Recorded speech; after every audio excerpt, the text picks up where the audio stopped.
फतेह। परम सन्मानयोग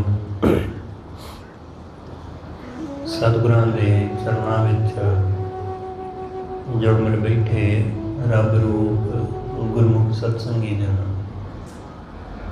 सतगुरां दी बख्शिश महरामत दा सदका गुरु दर ते जुड़ के बहन दा समा नसीब होया। सतगुरु जी की बख्शिश नाल रब्बी बाणी का कीर्तन आप जी ने सरवण किया। गुरु दर ते जुड़ के गुरु की बाणी द्वारा वाहिगुरु नाल जुड़न का सांझ पाउण का निमाणा जिहा उपराला यतन कर रहे हैं। सतगुरु गुरु अर्जुन देव महाराज रहमत करदियां अज दे इस पावन शब्द अंदर उस गुरमुख का जिक्र करते हैं जिसनों वाहिगुरु का रंग चढ़िया, जिन्हों परमेश्वर के प्रेम का रंग लग गया। सतगुरु समझाते हैं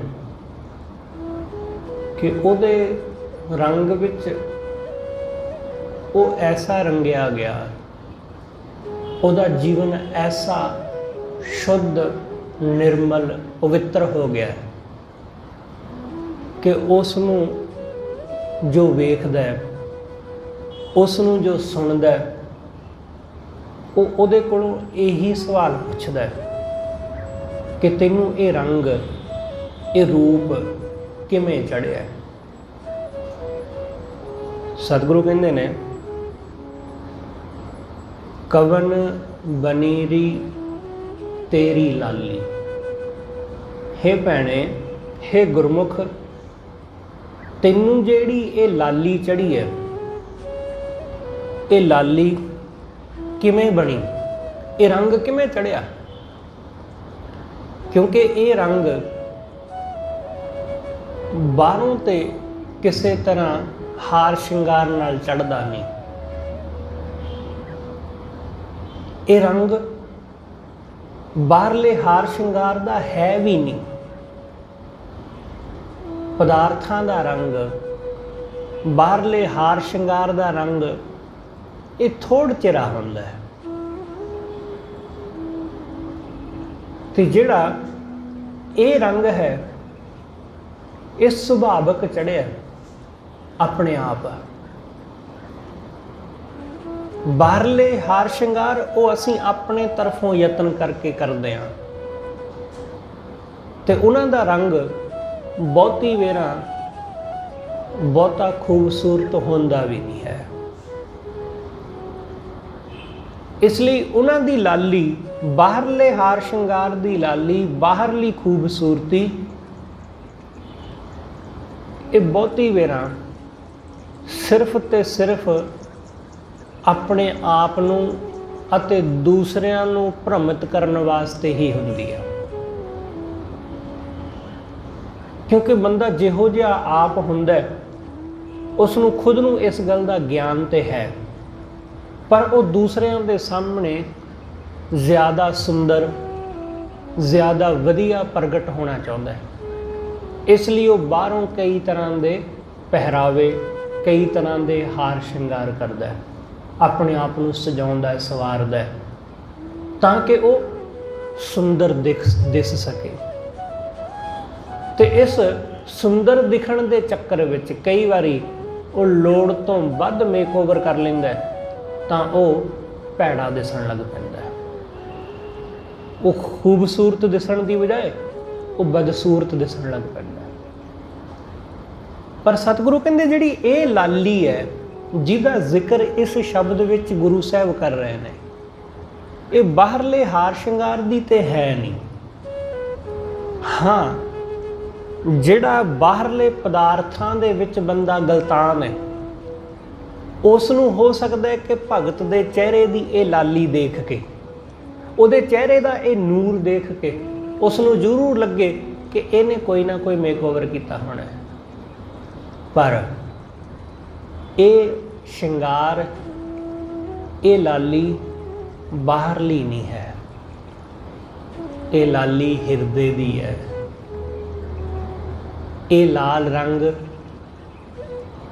ਇਹ ਪਵਿੱਤਰ, ਇਹ ਪਿਆਰਾ ਰੰਗ, ਇਹ ਹਿਰਦੇ ਤੋਂ ਉਪਜਿਆ। ਇਹ ਉਸ ਵਾਹਿਗੁਰੂ ਦੇ ਚਰਨਾਂ ਨਾਲ ਜੁੜਨ ਕਰਕੇ ਚਿਹਰੇ ਤੇ ਪ੍ਰਗਟ ਹੋਇਆ ਹੈ, ਜਿਹਨੂੰ ਆਪਾਂ ਦੂਸਰੇ ਸ਼ਬਦਾਂ ਵਿੱਚ ਨੂਰ ਕਹਿੰਦੇ ਹਾਂ, ਕਿ ਇਹ ਇਲਾਹੀ ਨੂਰ। ਤੇ ਇਹ ਨੂਰ ਮਾਇਆ ਨਾਲ ਨਹੀਂ ਆਉਂਦਾ। ਜਦੋਂ ਮਾਇਆ ਦਾ ਬੰਦੇ ਦੇ ਚਿਹਰੇ ਤੇ ਪ੍ਰਭਾਵ ਪੈਂਦਾ ਨਾ, ਤਾਂ ਉਹ ਮਾਇਆ ਆਪਣਾ ਇੱਕ ਰੰਗ ਵਿਖਾਉਂਦੀ ਹੈ। ਜਿਸ ਬੰਦੇ ਨੂੰ 4 ਪੈਸੇ ਮਿਲ ਜਾਣ, ਉਹਦਾ ਚਿਹਰਾ ਦੇਖੋ, ਉਹਦੇ ਚਿਹਰੇ ਤੋਂ, ਉਹਦੇ ਹਾਵ ਭਾਵ ਤੋਂ ਪਤਾ ਚੱਲਦਾ ਹੈ। ਜਿਸ ਬੰਦੇ ਦੇ ਉੱਤੇ ਕਾਮ ਵਾਸਨਾ ਹਾਵੀ ਹੋਵੇ, ਉਹਦਾ ਚਿਹਰਾ ਵੇਖੋ।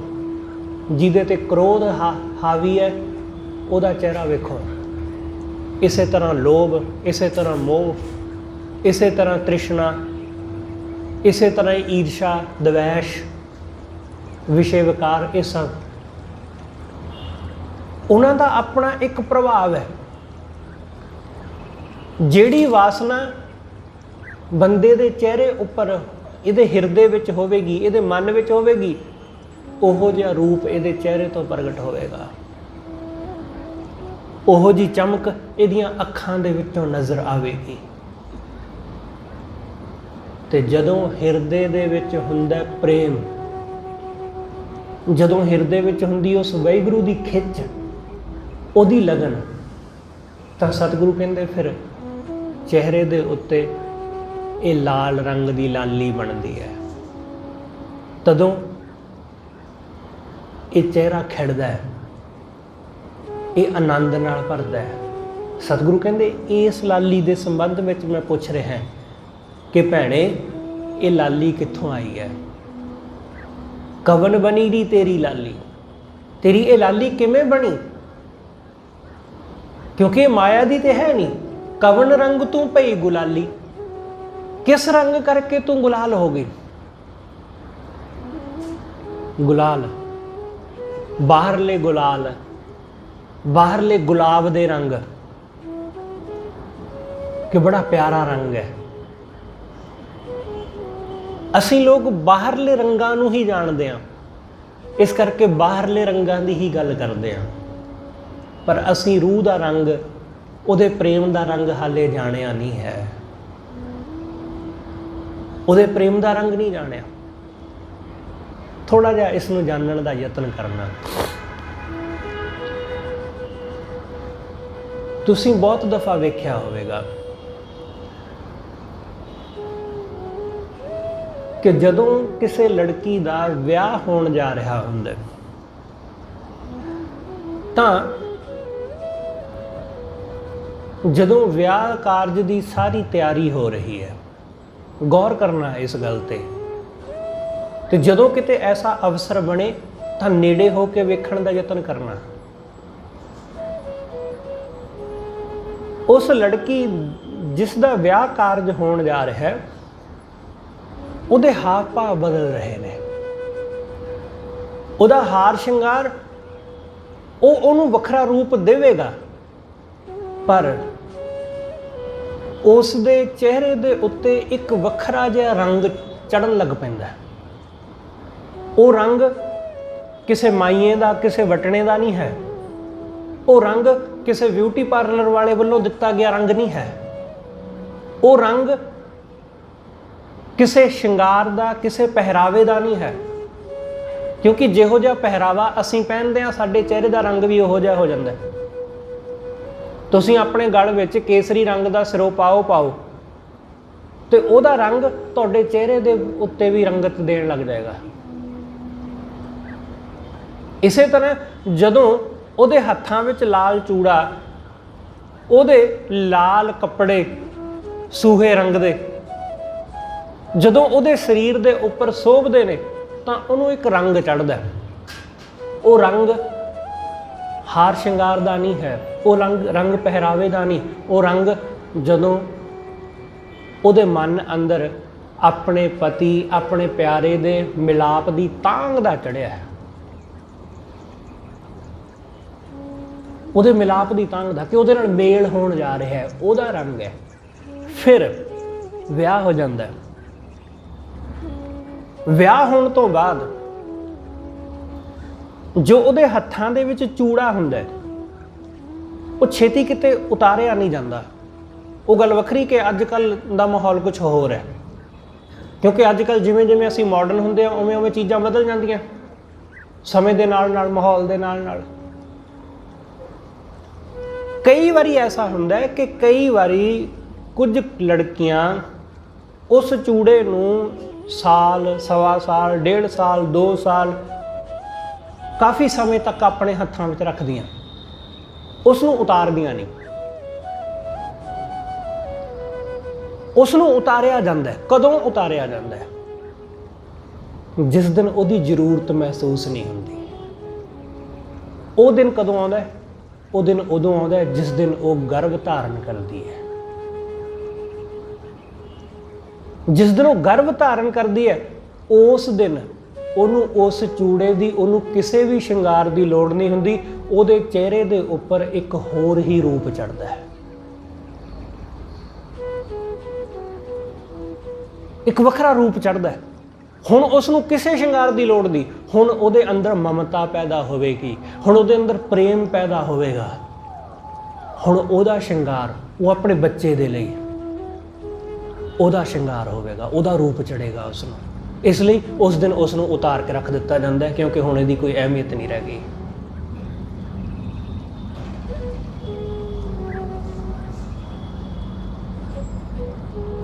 ਸੂਰਜ ਪ੍ਰਕਾਸ਼ ਵਿੱਚ ਇਸ ਘਟਨਾ ਦਾ ਇੱਕ ਥੋੜਾ ਜਿਹਾ ਜ਼ਿਕਰ ਕੀਤਾ ਗਿਆ ਕਿ ਜਿਸ ਵਕਤ ਗੁਰੂ ਨਾਨਕ ਸਾਹਿਬ ਮਹਾਰਾਜ ਜੀ ਦਾ ਪ੍ਰਕਾਸ਼ ਹੋਣ ਵਾਲਾ ਹੈ, ਉਹਨਾਂ ਨੇ ਇਸ ਸੰਸਾਰ ਵਿੱਚ ਆਉਣਾ ਹੈ, ਤਾਂ ਸੰਤੋਖ ਸਿੰਘ ਨੇ ਲਿਖਿਆ ਹੈ ਕਿ ਗੁਰੂ ਨਾਨਕ ਸਾਹਿਬ ਮਹਾਰਾਜ ਜੀ ਦੇ ਪ੍ਰਕਾਸ਼ ਤੋਂ ਪਹਿਲਾਂ ਜਦੋਂ ਮਾਤਾ ਤ੍ਰਿਪਤਾ ਨੇ ਗਰਭ ਧਾਰਨ ਕਰਿਆ, ਤਾਂ ਉਹਨਾਂ ਦੇ ਚਿਹਰੇ ਦੇ ਉੱਪਰ ਇੱਕ ਨੂਰ ਝਲਕਦਾ ਸੀ। ਉਹਨਾਂ ਦਾ ਚਿਹਰਾ, ਉਹ ਬਿਨਾਂ ਕਿਸੇ ਸ਼ਿੰਗਾਰ ਤੋਂ, ਉਹ ਬਿਨਾਂ ਕਿਸੇ ਬਾਹਰੀ ਮੇਕਓਵਰ ਤੋਂ, ਉਹ ਬਹੁਤ ਪਿਆਰਾ, ਬਹੁਤ ਖੂਬਸੂਰਤ ਲੱਗ ਰਿਹਾ ਸੀ। ਕਿਉਂ? ਕਿਉਂਕਿ ਉਹਨਾਂ ਦੇ ਗਰਭ ਅੰਦਰ ਇਲਾਹੀ ਜੋਤ ਪ੍ਰਗਟ ਹੋਈ ਸੀ। ਬਸ ਐਸਾ ਹੀ ਇਹ ਵਾਲਾ ਸ਼ਿੰਗਾਰ, ਉਸ ਸ਼ਿੰਗਾਰ ਨੂੰ ਬਾਹਰੀ ਸ਼ਿੰਗਾਰਾਂ ਦੀ ਲੋੜ ਨਹੀਂ ਰਹਿੰਦੀ, ਉਹਨੂੰ ਬਾਹਰਲੇ ਹਾਵ ਭਾਵ ਦੀ ਜ਼ਰੂਰਤ ਨਹੀਂ ਰਹਿ ਜਾਂਦੀ, ਕਿਉਂਕਿ ਉਸ ਦੇ ਹਿਰਦੇ ਅੰਦਰ ਹੀ ਕੁਝ ਵੱਖਰਾ ਪ੍ਰਗਟ ਹੋ ਗਿਆ। ਤੇ ਜੋ ਸਾਡੇ ਹਿਰਦੇ ਵਿੱਚ ਹੁੰਦਾ ਹੈ ਉਹੀ ਸਾਡੇ ਚਿਹਰੇ ਤੇ ਪ੍ਰਗਟ ਹੁੰਦਾ ਹੈ। ਸਾਡਾ ਚਿਹਰਾ ਉਸੇ ਨੂੰ ਪ੍ਰਗਟਾਉਂਦਾ ਹੈ ਜੋ ਸਾਡੇ ਮਨ ਵਿੱਚ ਹੈ। ਸਾਡੇ ਵਿਚਾਰ ਉਸੇ ਨੂੰ ਪ੍ਰਗਟ ਕਰਦੇ ਨੇ। ਜੇ ਸਾਡੇ ਮਨ ਵਿੱਚ ਵਾਸਨਾ ਹੈ ਤਾਂ ਸਾਡੇ ਵਿਚਾਰਾਂ ਵਿੱਚ ਵੀ ਵਾਸਨਾ ਜ਼ਰੂਰ ਹੋਵੇਗੀ।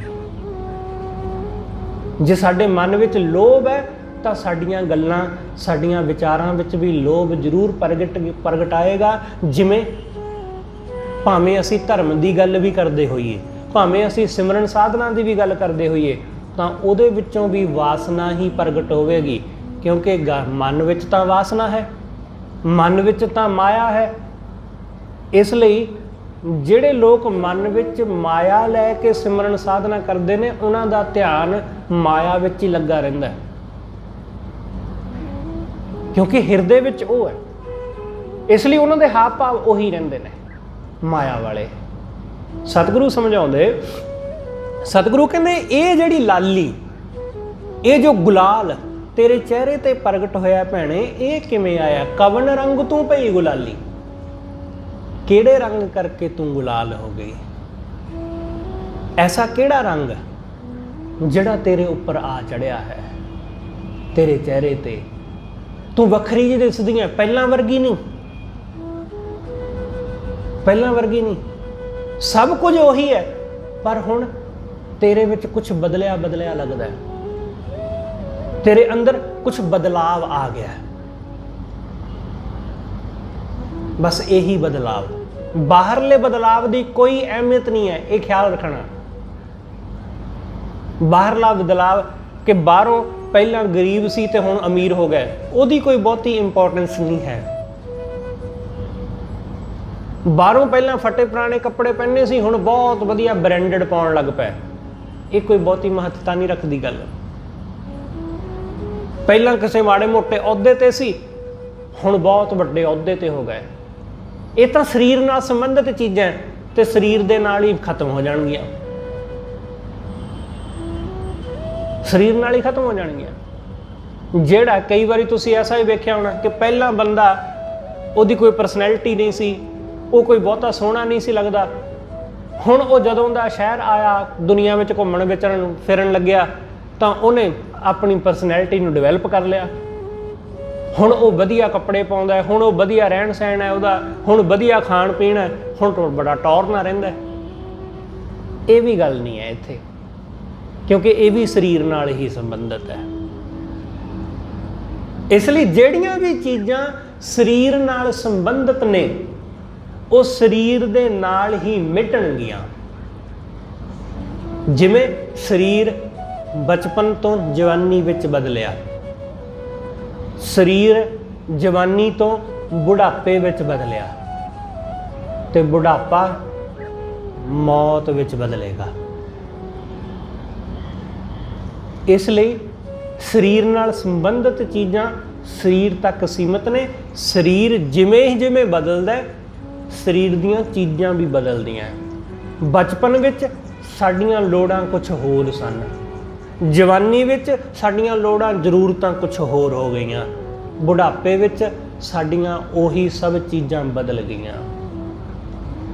बचपन विच साडा खाण पीण कुछ होर ढंग दा सी, जो मिलदा सी खा लैंदे सां, मिट्टी भी खा लैंदे सां, जो इधर उधर दी कोई चीज़ मिलदी सी वो भी अपने मूँह च पा लैंदे सां, पर जवानी विच थोड़ी ना पाई जांदी। बचपन विच बथेरियां कैंडियां चॉकलेट खाधियां, पर जवानी विच बंदा नहीं खांदा, हाँ थोड़ा बहुत खा लैंदा कदे कदाई, पर बुढ़ापे विच ये सब चीज़ां पासे हट जांदियां। जवानी विच बहुत खा पी लिया, पर बुढ़ापे विच वो कुछ नहीं खाधा जाता जो जवानी विच खा पी लिया, क्योंकि शरीर हुण उस नूं हजम करन दे योग नहीं रहा। इसलिए जवानी विच बथेरा घ्यो खा लिया, पर हुण बुढ़ापे विच डॉक्टर कहंदे जी घ्यो खाओगे तो काम खराब होएगा। इसलिए हुण उन्हां चीज़ां तो परहेज करो। शरीर दे नाल नाल चीज़ां बदलदियां भी जांदियां, जिमें जिमें शरीर बदलता जाता है उमें उमें बाहरलियां चीज़ां भी बदलदियां जांदियां। ते एक दिन बिल्कुल बदलदा बदलदा शरीर बदल जाता है, मिट्टी की ढेरी हो जाता है, तो वो साडे शरीर नाल संबंधित चीज़ां, पैसा रुतबा चीज़ां, घर बार सब वो नाल दी नाल ही खत्म है। इस करके सतगुरु कहंदे ये जिहड़ी लाली दी गल हो रही है, ये सिर्फ इस शरीर नाल संबंधित नहीं है, ये साडी रूह नाल संबंधित है, ये साडी जिंद नाल संबंधित है। इस करके सतगुरु कहंदे हे भैणे, ये तेरे अंदर जो बदलाव आया है, ये तेरे अंदर जो तेरे चेहरे तो ये लाली प्रगट हो रही है, ये बाहरली नहीं है, ये दस किवें आई है, ये किवें आई। सतगुरु कहंदे लाल चोलना तैं तन सोया, तेरे तन दे उत्ते ये लाल चोलना सो रहा है, सोभ रहा है। लाल चोला, लाल कपड़ा, इत्थे कपड़े तो भाव कोई भी हो सकता है, क्योंकि जदों तुहाडे हिरदे अंदर प्रेम पैदा होवेगा तां तन उपर कोई भी वस्त्र होवे वो शोभेगा, वो प्यारा लगेगा ही लगेगा। तुसी बच्चे नूं वेखो, छोटा बच्चा वो नंगा भी होवे वो तां भी सोहना लगदा है। क्यों? क्योंकि उहदे अंदर मासूमियत है, उहदे अंदर प्रेम भाव बहुत है, उहदे अंदर कोई छल कपट नहीं है, उहदे मन विच कोई वासना नहीं है किसी तरह की, इसलिए वो बहुत प्यारा लगता है, बड़ा शोभदा है वो। ਪਰ ਜਿਵੇਂ ਹੀ ਉਹ ਬੱਚਾ ਵੱਡਾ ਹੁੰਦਾ, ਜਵਾਨ ਹੁੰਦਾ, ਉਹਨੂੰ ਆਪਣੇ ਆਪ ਨੂੰ ਸੋਹਣਾ ਬਣਾਉਣ ਲਈ, ਆਪਣੇ ਆਪ ਨੂੰ ਦੁਨੀਆ ਦੇ ਵਿੱਚ ਖੂਬਸੂਰਤ ਪ੍ਰਗਟ ਕਰਨ ਲਈ ਕਈ ਤਰ੍ਹਾਂ ਦੇ ਪਹਿਰਾਵਿਆਂ ਦੀ ਵਰਤੋਂ ਕਰਨੀ ਪੈਂਦੀ। ਪਹਿਲਾਂ ਉਹਦੇ ਕੋਲ ਕਿਊਟਨੈਸ ਸੀ, ਉਹ ਸੁਭਾਵਕ ਸੀ। ਹੁਣ ਕਿਊਟਨੈਸ ਨੂੰ ਪ੍ਰਗਟ ਕਰਨ ਲਈ ਯਤਨ ਕਰਨਾ ਪੈਂਦਾ, ਹੁਣ ਕੋਸ਼ਿਸ਼ ਕਰਨੀ ਪੈਂਦੀ, ਫਿਰ ਉਹਦੀ ਕਿਊਟਨੈਸ ਪ੍ਰਗਟ ਹੁੰਦੀ ਹੈ। ਛੋਟੇ ਬੱਚੇ ਨੂੰ ਹਰ ਕੋਈ ਕਹਿੰਦਾ ਜੀ ਤੁਹਾਡਾ ਬੱਚਾ ਬੜਾ ਕਿਊਟ ਹੈ, ਬੜਾ ਪਿਆਰਾ ਹੈ, ਪਰ ਜਦੋਂ ਉਹ ਜਵਾਨ ਹੋ ਜਾਂਦਾ ਫਿਰ ਉਹਨੂੰ ਕੋਈ ਕਹਿੰਦਾ ਕਿ ਕਿਊਟ ਹੈ? ਕੋਈ ਨਹੀਂ ਕਹਿੰਦਾ। ਕਿਉਂ? ਕਿਉਂਕਿ ਹੁਣ ਉਹ ਕਿਊਟਨੈਸ ਨਹੀਂ ਰਹੀ, ਹੁਣ ਮਾਸੂਮੀਅਤ ਉਹ ਨਹੀਂ ਰਹੀ, ਹੁਣ ਉਹਦੇ ਮਨ ਅੰਦਰ ਛਲ ਕਪਟ ਆ ਗਿਆ, ਹੁਣ ਉਹਦੇ ਮਨ ਅੰਦਰ ਵਾਸਨਾ ਆ ਗਈ, ਹੁਣ ਉਹਦੀ ਵੇਖਣੀ ਬਦਲ ਗਈ। ਪਹਿਲਾਂ ਉਹ ਕਿਸੇ ਵੱਲ ਵੀ ਵੇਖਦਾ ਸੀ, ਕੋਈ ਕੁਝ ਨਹੀਂ ਸੀ ਕਹਿੰਦਾ, ਪਰ ਹੁਣ ਜਦੋਂ ਉਹ ਜਵਾਨ ਹੋ ਗਿਆ, ਹੁਣ ਉਹ ਕਿਸੇ ਵੱਲ ਤੱਕਦਾ ਤਾਂ ਉਹਦੀ ਤੱਕਣੀ ਇੰਝ ਲੱਗਦੀ ਕਿ ਜਿਵੇਂ ਵਾਸਨਾ ਹੋਵੇ ਉਹਦੇ ਵਿੱਚ। ਇਸ ਲਈ ਜਦੋਂ ਸਾਡੇ ਮਨ ਅੰਦਰ ਪ੍ਰੇਮ ਹੈ, ਜਦੋਂ ਸਾਡੇ ਮਨ ਅੰਦਰ ਕੋਈ ਛਲ ਕਪਟ ਨਹੀਂ ਹੈ, ਬਿਲਕੁਲ ਮਾਸੂਮੀਅਤ ਹੈ ਉਸ ਬੱਚੇ ਵਾਂਗ, ਤਾਂ ਸਾਡੇ ਤਨ ਉੱਤੇ ਧਾਰਨ ਕੀਤਾ ਹੋਇਆ ਕੋਈ ਵੀ ਵਸਤਰ ਹੋਵੇ ਉਹ ਸੋਭਦਾ ਹੈ, ਉਹਨੂੰ ਵੱਖਰਾ ਰੰਗ ਚੜ੍ਹ ਜਾਂਦਾ ਹੈ, ਪ੍ਰੇਮ ਦਾ ਰੰਗ। ਸਤਿਗੁਰੂ ਕਹਿੰਦੇ ਲਾਲ ਚੋਲਣਾ ਤੈਂ ਤਨ ਸੋਹਿਆ, ਤੇਰੇ ਤਨ ਤੇ ਸੋਭਦਾ ਹੈ। ਹੁਣ ਜੇ ਸਾਡੇ ਅੰਦਰ ਉਹ ਪ੍ਰੇਮ ਨਹੀਂ ਨਾ ਹੈ ਤਾਂ ਖਿਆਲ ਰੱਖਣਾ, ਚਾਹੇ ਮਹਿੰਗੇ ਤੋਂ ਮਹਿੰਗਾ ਵਸਤਰ ਪਹਿਨਿਆ ਹੋਵੇ, ਮਹਿੰਗੇ ਤੋਂ ਮਹਿੰਗਾ ਬ੍ਰਾਂਡਡ ਕੱਪੜਾ ਪਹਿਨਿਆ ਹੋਵੇ, ਬਹੁਤ ਵੱਡੀ ਕੰਪਨੀ ਦੇ ਸੂਟ ਬੂਟ ਪਾਏ ਹੋਣ, ਉਹਦੀ ਵੀ ਕੋਈ ਅਹਿਮੀਅਤ ਨਹੀਂ ਹੈ। ਉਹਦੀ ਕੀ ਮਹੱਤਤਾ? ਕੁਛ ਵੀ ਨਹੀਂ। ਹਿਰਦਾ ਤੇ ਖਾਲੀ ਹੈ, ਪ੍ਰੇਮ ਤੋਂ ਸਖਣਾ ਹੈ। ਕੱਪੜੇ ਬਹੁਤ ਮਹਿੰਗੇ ਨੇ, ਬਸ ਕੱਪੜਿਆਂ ਦੀ ਕੀਮਤ ਹੈ, ਬੰਦੇ ਦੀ ਕੀ ਕੀਮਤ ਹੈ? ਕੁਛ ਵੀ ਨਹੀਂ। ਬੰਦੇ ਦੀ ਕੀ ਅਹਿਮੀਅਤ? ਕੁਛ ਵੀ ਨਹੀਂ, ਕੱਪੜਿਆਂ ਦੀ ਅਹਿਮੀਅਤ ਹੈ। ਇਸ ਲਈ ਸ਼ਾਇਦ ਇਹੀ ਕਾਰਨ ਹੈ ਕਿ ਲੋਕ ਕੱਪੜਿਆਂ ਦੇ ਉੱਤੇ, ਹਾਰ ਸ਼ਿੰਗਾਰ ਉੱਤੇ ਜ਼ਿਆਦਾ ਧਿਆਨ ਦਿੰਦੇ ਨੇ, ਆਪਣੇ ਉੱਪਰ ਧਿਆਨ ਨਹੀਂ ਦਿੰਦੇ ਲੋਕ, ਕਿਉਂਕਿ ਕੱਪੜਿਆਂ ਦੀ ਅਹਿਮੀਅਤ ਹੈ। ਆਪਣੇ ਤੇ ਧਿਆਨ ਦੇਣ ਦੀ ਕੀ ਜ਼ਰੂਰਤ ਹੈ? ਆਪਣੇ ਅੰਦਰ ਪ੍ਰੇਮ ਭਾਵ, ਆਪਣੇ ਅੰਦਰ ਇਮਾਨਦਾਰੀ, ਆਪਣੇ ਅੰਦਰ ਗੁਣ, ਇਹਨਾਂ ਨੂੰ ਕੌਣ ਧਾਰਨ ਕਰਦਾ ਹੈ? ਕੋਈ ਨਹੀਂ। ਹਾਂ, ਹਾਰ ਸ਼ਿੰਗਾਰ ਉੱਤੇ ਸਭ ਧਿਆਨ ਦਿੰਦੇ ਨੇ ਕਿ ਕਿਸੇ ਜਗ੍ਹਾ ਪਾਰਟੀ ਵਿੱਚ ਜਾਣਾ ਤਾਂ ਬਹੁਤ ਸਜਾ ਸਵਾਰ ਕੇ ਜਾਣਾ, ਕਿਉਂਕਿ ਲੋਕਾਂ ਨੇ ਇਹੀ ਕੁਝ ਦੇਖਣਾ ਤੇ ਇਹੀ ਕੁਝ ਵਿਖਾਉਣਾ ਹੈ। ਸਤਿਗੁਰੂ ਕਹਿੰਦੇ ਜਿਨ੍ਹਾਂ ਦੇ ਹਿਰਦੇ ਅੰਦਰ ਵਾਹਿਗੁਰੂ ਦਾ ਪ੍ਰੇਮ ਹੈ, ਜਿਹੜੇ ਉਸ ਵਾਹਿਗੁਰੂ ਨੂੰ ਭਾਗ ਹੈ, ਉਹਨਾਂ ਦੇ ਤਨ ਉੱਪਰ ਕੋਈ ਵੀ ਵਸਤਰ ਹੋਵੇ ਉਹ ਸੋਭਦਾ। ਸਤਿਗੁਰੂ ਨੇ ਤਾਂ ਇੱਥੋਂ ਤੱਕ ਜ਼ਿਕਰ ਕੀਤਾ। ਸਤਿਗੁਰੂ ਕਹਿੰਦੇ ਨਗਨ ਫਿਰਤ ਰੰਗ ਏਕ ਕੈ ਉਹ ਸੋਭਾ ਪਾਵੈ। ਜਿਹੜਾ ਵਾਹਿਗੁਰੂ ਦੇ ਰੰਗ ਵਿੱਚ ਰੰਗਿਆ ਹੋਵੇ, ਉਹ ਭਾਵੇਂ ਨਗਨ ਵੀ ਫਿਰਦਾ ਹੋਵੇ, ਉਹ ਵੀ ਸੋਭਾ ਪਾਉਂਦਾ, ਉਹ ਵੀ ਸੋਭਾ ਪਾਉਂਦਾ। ਸਤਿਗੁਰੂ ਕਹਿੰਦੇ ਸਾਕਤ ਸਿਰ ਪਾਓ ਰੇਸ਼ਮੀ। ਸਾਕਤ ਬੰਦੇ ਦੇ ਕੋਲ ਰੇਸ਼ਮੀ ਮਹਿੰਗੇ ਕੱਪੜੇ ਵੀ ਹੋਣ, ਉਹ ਵੀ ਕਿਸੇ ਕੰਮ ਦੇ ਨਹੀਂ। ਇਸ ਲਈ ਸਤਿਗੁਰੂ ਸਮਝਾਉਂਦੇ ਕਿ ਲਾਲ ਤੋਲ ਚੋਲਣਾ ਤੈਂ ਤਨ ਸੋਹਿਆ। ਸੁਰਜਨ ਭਾਨੀ ਜਦੋਂ ਉਸ ਵਾਹਿਗੁਰੂ ਨੂੰ ਭਾ ਗਈ, ਉਸ ਪਰਮੇਸ਼ਰ ਨੂੰ, ਸੁਰਜਨ ਭਾਨੀ ਤਾਂ ਮਨ ਮੋਹਿਆ। ਜਦੋਂ ਉਹਨੂੰ ਮੈਂ ਭਾ ਗਈ, ਉਹਨੂੰ ਮੈਂ ਪਿਆਰੀ ਲੱਗ ਗਈ, ਬਸ ਕਾਫੀ ਹੈ। ਅਸੀਂ ਉਹਨੂੰ ਪਿਆਰੇ ਲੱਗ ਜਾਈਏ, ਬਸ ਜਦੋਂ ਉਹਨੂੰ ਪਿਆਰੇ ਲੱਗ ਗਏ, ਸਾਡਾ ਮਨ ਮੋਹਿਆ ਗਿਆ। ਬਸ ਉਹਨੂੰ ਪਿਆਰੇ ਲੱਗਣ ਦਾ ਹੀ ਯਤਨ ਕਰਨਾ ਹੈ। ਆ ਬਾਕੀ ਦੁਨੀਆ ਨੂੰ ਪਿਆਰੇ ਲੱਗਣ ਦਾ ਯਤਨ ਕਰਨਾ ਤੇ ਬੇਕਾਰ ਹੈ, ਕਿਉਂਕਿ ਦੁਨੀਆ ਨੂੰ ਅਸੀਂ ਕਦੇ ਪਿਆਰੇ ਨਹੀਂ ਲੱਗਦੇ। ਅੱਜ ਜਿਸ ਬੰਦੇ ਨੂੰ ਅਸੀਂ ਚੰਗੇ ਲੱਗਦੇ ਹਾਂ, ਉਹਨੂੰ ਕੱਲ੍ਹ ਨੂੰ ਸਾਡਾ ਕੋਈ ਔਗਣ ਦਿਸ ਪਿਆ, ਉਹਦਾ ਪਿਆਰ ਗਿਆ, ਕਿਉਂਕਿ ਉਹਨੇ ਸਾਡਾ ਔਗਣ ਦੇਖ ਲਿਆ, ਜਾਂ ਕਿਸੇ ਬੰਦੇ ਨੇ ਕਹਿ ਦਿੱਤਾ ਕਿ ਇਹ ਬੰਦੇ ਅੰਦਰ ਤੇ ਆਹ ਔਗਣ ਹੈ, ਇਹਨੇ ਕੁਝ ਸਾਲ ਪਹਿਲਾਂ ਆਹ ਗਲਤੀ ਕੀਤੀ ਸੀ, ਅਸੀਂ ਸੁਣਦਿਆਂ ਸਾਰ ਹੀ ਉਸ ਬੰਦੇ ਪ੍ਰਤੀ ਆਪਣੇ ਵਿਚਾਰਾਂ ਨੂੰ ਬਦਲ ਲਵਾਂਗੇ। ਐਸਾ ਹੀ ਹੁੰਦਾ ਹੈ। ਅਸੀਂ ਉਹਦੇ ਕੱਲ੍ਹ ਨੂੰ ਦੇਖਣ ਲੱਗ ਜਾਂਦੇ ਕਿ ਅੱਛਾ ਇਹ ਐਸਾ ਬੰਦਾ ਹੈ, ਇਹ ਪਹਿਲਾਂ ਆਹ ਕੰਮ ਕਰਦਾ ਰਿਹਾ, ਚਲੋ ਠੀਕ ਹੈ, ਹੁਣ ਵਿਚਾਰ ਬਦਲ ਗਏ, ਹੁਣ ਉਹਦੇ ਨਾਲ ਸਾਡੀ ਉਹ ਪਹਿਲਾਂ ਵਰਗੀ ਸਾਂਝ ਨਹੀਂ ਰਹਿ ਗਈ। ਜੋ ਅਸੀਂ ਉਹਨੂੰ ਅੱਜ ਤੱਕ ਜਾਂ ਕੱਲ੍ਹ ਤੱਕ ਉਹਨੂੰ ਜੋ ਪਸੰਦ ਕਰਦੇ ਸੀ, ਹੁਣ ਨਹੀਂ ਕਰਦੇ। ਕਿਉਂ? ਕਿਉਂਕਿ ਹੁਣ ਉਹਦੇ ਔਗਣ ਦਿਸ ਪਏ। ਇਸ ਲਈ ਦੁਨੀਆ ਇਹ ਐਸੀ ਹੀ ਹੈ।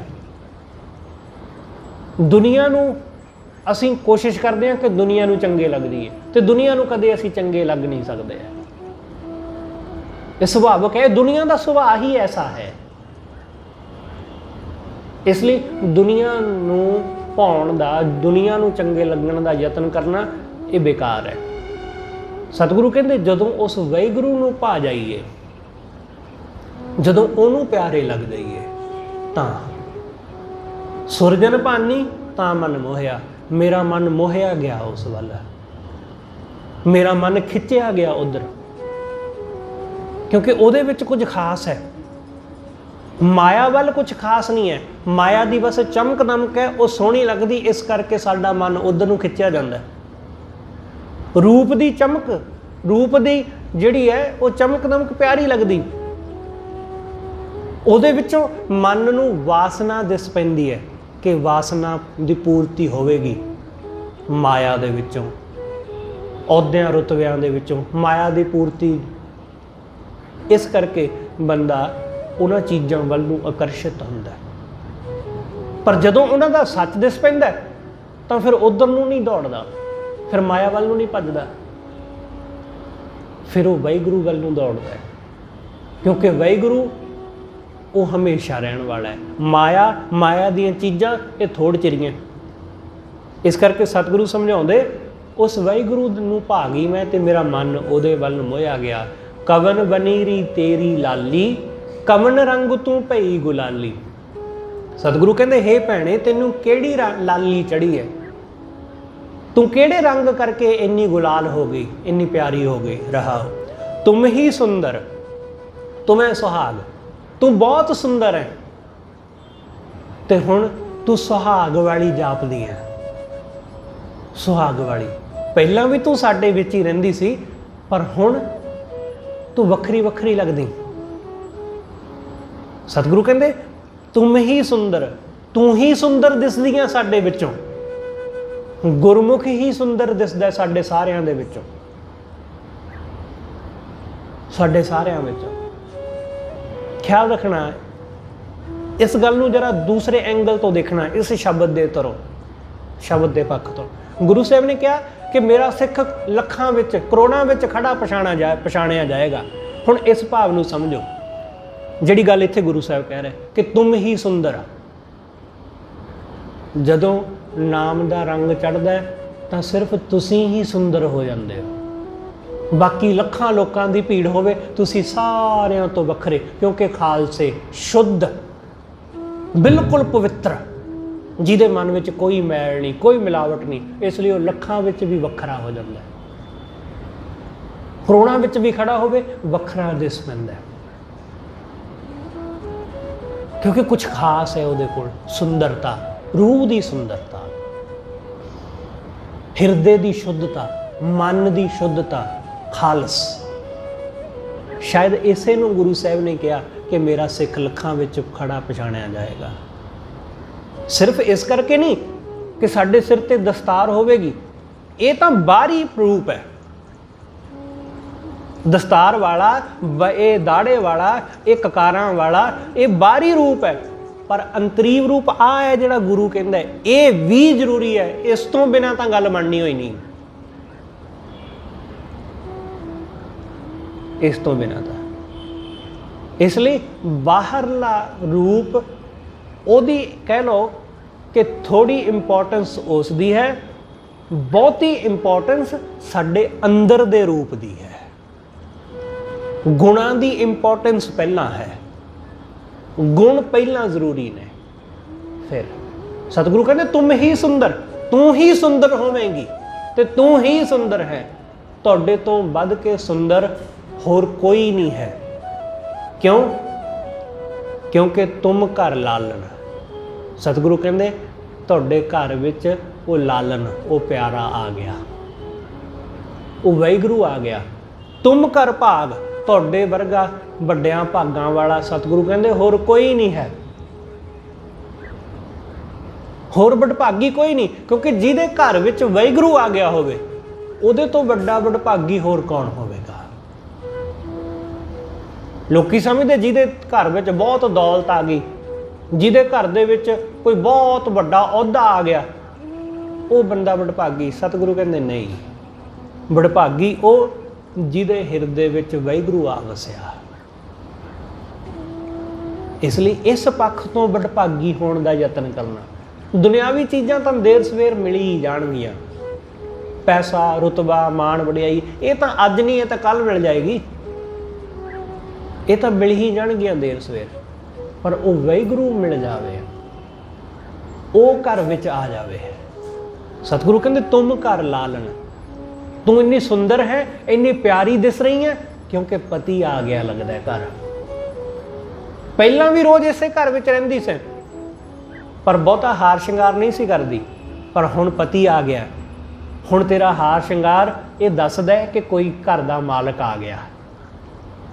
ਬਿਲਕੁਲ ਐਸਾ ਹੀ ਜਦੋਂ ਵਾਹਿਗੁਰੂ ਸਾਡੇ ਘਰ ਦਾ ਮਾਲਕ ਸਾਡੇ ਹਿਰਦੇ ਵਿੱਚ ਆ ਵਸਦਾ ਹੈ ਤਾਂ ਸਾਡਾ ਰੂਪ ਉਹ ਸਵਰ ਹੀ ਜਾਂਦਾ ਹੈ, ਉਹ ਸ਼ਿੰਗਾਰ ਪ੍ਰਗਟ ਹੋ ਹੀ ਜਾਂਦਾ ਹੈ, ਤਾਂ ਉਸ ਤੋਂ ਲੋਕਾਂ ਨੂੰ ਪਤਾ ਲੱਗ ਹੀ ਜਾਂਦਾ ਹੈ। ਜਿਵੇਂ ਸਾਡੇ ਹਿਰਦੇ ਵਿੱਚ ਕ੍ਰੋਧ ਹੋਵੇ ਤਾਂ ਸਾਡੇ ਚਿਹਰੇ ਤੋਂ ਪਤਾ ਲੱਗ ਜਾਂਦਾ ਨਾ। ਦੱਸਣਾ ਥੋੜੀ ਪੈਂਦਾ ਕਿ ਭਾਈ ਮੈਂ ਗੁੱਸੇ ਵਿੱਚ ਆ, ਪਰੇ ਚਲੇ ਜਾਓ ਮੇਰੇ ਤੋਂ। ਕ੍ਰੋਧ ਸਾਡੇ ਚਿਹਰੇ ਤੋਂ ਦੱਸ ਦਿੰਦਾ ਕਿ ਇਹਦੇ ਅੰਦਰ ਵਾਸਨਾ ਭਰੀ ਹੈ। ਬਿਲਕੁਲ ਐਸਾ ਹੀ ਜਦੋਂ ਵਾਹਿਗੁਰੂ ਸਾਡੇ ਹਿਰਦੇ ਵਿੱਚ ਆ ਜਾਂਦਾ ਹੈ ਤਾਂ ਸਾਡੇ ਚਿਹਰੇ ਦਾ ਨੂਰ ਦੱਸ ਦਿੰਦਾ ਹੈ ਕਿ ਇਹਦੇ ਅੰਦਰ ਕੁਝ ਪ੍ਰਗਟ ਹੋ ਗਿਆ ਹੈ। ਇਸ ਲਈ ਸਤਿਗੁਰੂ ਕਹਿੰਦੇ ਤੂੰ ਸਤਵੰਤੀ, ਤੂੰ ਹੀ ਸਤਵੰਤੀ। ਸਤਵੰਤੀ ਮਤਲਬ ਉੱਚੇ ਆਚਰਣ ਵਾਲੀ, ਉੱਚੇ ਆਚਰਣ ਵਾਲੀ, ਜਿਹਦਾ ਆਚਰਣ ਬਹੁਤ ਉੱਚਾ ਹੈ, ਸੱਤ ਨਾਲ ਭਰਿਆ ਹੋਇਆ। ਸੱਤ, ਸਤੀ ਉਸੇ ਨੂੰ ਤਾਂ ਕਿਹਾ ਜਾਂਦਾ ਸੀ ਕਿ ਜਿਹੜੀ ਉੱਚੇ ਆਚਰਣ ਵਾਲੀ, ਉਹ ਪਤੀ ਦੀ ਚਿਖਾ ਨਾਲ ਸੜਨਾ ਤਾਂ ਪ੍ਰਵਾਨ ਕਰ ਲਏਗੀ, ਪਰ ਕਿਸੇ ਦੂਸਰੇ ਦੇ ਨਾਲ ਜਾਣਾ ਪ੍ਰਵਾਨ ਨਹੀਂ ਕਰੇਗੀ। ਸੱਤ ਦੀ ਧਾਰਨੀ। ਸਤਿਗੁਰੂ ਕਹਿੰਦੇ ਤੇਰੇ ਵਰਗੀ ਸਤਵੰਤੀ ਕੋਈ ਹੋਰ ਨਹੀਂ, ਕਿ ਉਹਦੇ ਤੋਂ ਬਿਨਾਂ ਮਰ ਜਾਏਗੀ ਪਰ ਕਿਸੇ ਹੋਰ ਦੇ ਅੱਗੇ ਸਿਰ ਨਹੀਂ ਝੁਕਾਏਗੀ। ਤੂੰ ਸਤਵੰਤੀ, ਤੂੰ ਪ੍ਰਧਾਨ, ਤੇਰੇ ਵਰਗੀ ਪ੍ਰਧਾਨ, ਮੰਨੀ ਪਰਮੰਨੀ, ਜਿਹੜੀ ਮੰਨੀ ਪਰਮੰਨੀ ਜਾਣੀ ਹੋਈ ਕੋਈ ਹੋਰ ਨਹੀਂ।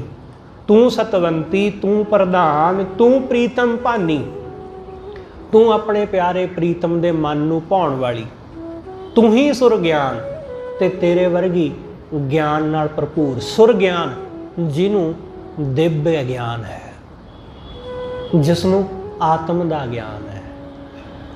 ਖਿਆਲ ਰੱਖਿਓ, ਗਿਆਨ ਦਾ ਮਤਲਬ ਚੀਜ਼ਾਂ ਨੂੰ ਚੇਤੇ ਕਰਨਾ ਨਹੀਂ ਹੁੰਦਾ।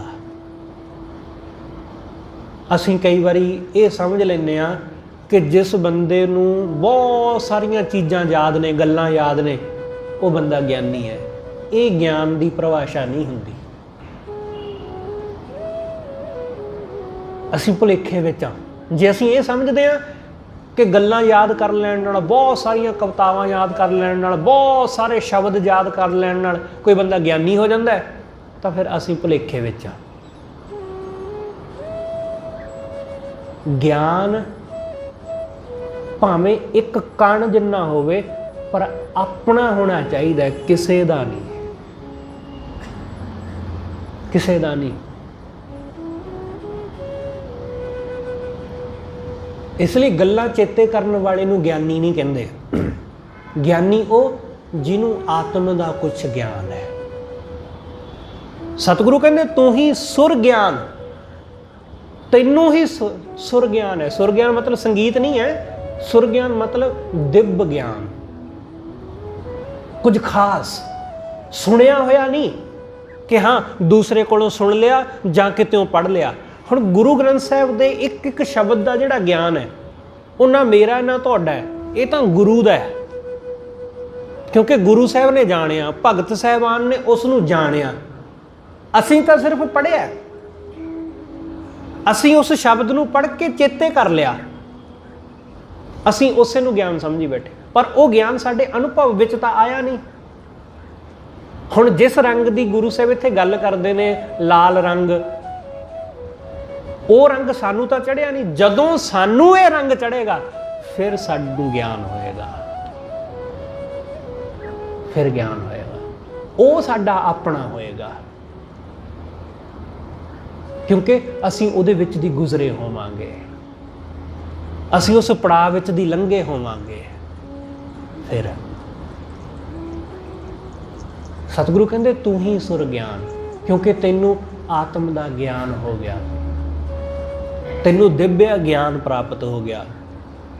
प्रीतम भानी तां रंग गुलाल, प्यारे प्रभु नूं भा गई, अपने प्यारे प्रीतम नूं चंगी लग गई, तां तैनू ये रंग चढ़िया। सतगुरु कहंदे उन्हें जवाब दिता कि मैं प्यारे परमात्मा नूं भा गई हाँ, उहनूं चंगी लग गई, तां मैनू ये रंग चढ़ गया है। प्रीतम भानी तां रंग गुलाल, कहो नानक शुभ दृष्ट निहाल। उन्हें शुभ दृष्टि की मेरे उत्ते, उन्हें मेरे ते दया की दृष्टि की। जदों उन्हें मेरे उत्ते दया दृष्ट नाल तक्या, मैनू मेहर की निगाह नाल तक्या, तदों मैनू ये रंग चढ़िया है। जदों उन्हें प्यार नाल तक्या मेरे वाला, बस उहदी तकनी काफ़ी है, उहदी तकनी काफ़ी, वो कुछ ना बोले। ख्याल रखना कि भगत वाहिगुरू दे कोलों कदे कुछ नहीं मंगदा, वो कहंदा कुछ ना कहो, कुछ ना दिओ, बस इन्नी को कृपा करो कि मेहर दी निगाह वल नाल मेरे वल एक वल तक लवो, बस काफ़ी है। मैं इहदे आसरे ही जीवन जी सकदा है, इहदे आसरे कई जन्म जी सकदा है, बस एक मेहर दी निगाह, होर कुछ भी नहीं। सतगुरु कहंदे उन्हें शुभ दृष्टि करके निहाल कर दिता। सुनरी सखी ए हमरी काल। सतगुरु कहंदे तुसीं पुछया ना कि कवन रंग तू भई गुलाली, सतगुरु कहंदे हे सखी सुन, मैं तैनूं दसदी हां कि मैनूं रंग किवें चढ़िया, मैं तैनूं दसदी हां कि मैं किवें गुलाल हो गई। सुनरी सखी ए हमरी काल, मेरी आ घालना, मैं आ कीता, मैं आ मशक्कत की, जिस करके मैनू ये रंग चढ़िया। कि प्रभ आप सवार श्रृंगार सवारनहार, वाहिगुरू आप ही श्रृंगारन वाला ते आप ही सवारन वाला है। मैं कुछ नहीं करिया, उन्हें आप ही श्रृंगारिया है, उन्हें आप ही सवारिया, ओही सवारदा है, ओही श्रृंगारदा है। असीं नहीं कुछ भी करते, बस साडा काम तां गुरु की संगत विच आके जुड़ना हुंदा है। वो साडे अंदर गुण भरदा है, वो सानू प्रेम भाव शरधा इहो जे गुणां दे नाल सानू शंगारदा है। उन्हें शंगारिया, मेरे प्रभु ने, मेरे सतगुरु ने मैनू शंगार दिता, तो जदों उन्हें मैनू शंगार दिता तां मैं उस प्यारे वाहिगुरू नूं भा गई, तां मैनू ये रंग चढ़ गया। एक घालना आ है, मेरी घालना सिर्फ इन्नी कि मैं गुरु के दर ते आ गई, मैं गुरु का लड़ फड़ लिया, बस रंग चढ़ गया मैनू। सुनरी सखी ए हमरी काल, प्रभ आप श्रृंगार सवारनहार। प्रभु आप ही श्रृंगारन वाला है, आप ही सवारन वाला है, उहदे तो बिना कोई होर दूसरा है ही नहीं। इसलिए जदों असीं उहदे मार्ग ते चल पैंदे आ तो आप ही साडा सहाई हो जाता है, वो आप ही साडा सहायक बन जाता है। सतगुरु रहमत करे, वो कृपा करके सानू आप अपने चरनां नाल जोड़ के सवार लवे, श्रृंगार लवे। होइयां भुल्लां लई खिमा। सतगुरु जी अते आप सरबत संगत बख्शण जोग, भुल्लां ना चितारदे होए आखो जी वाहिगुरू जी का खालसा वाहिगुरू जी की फतेह।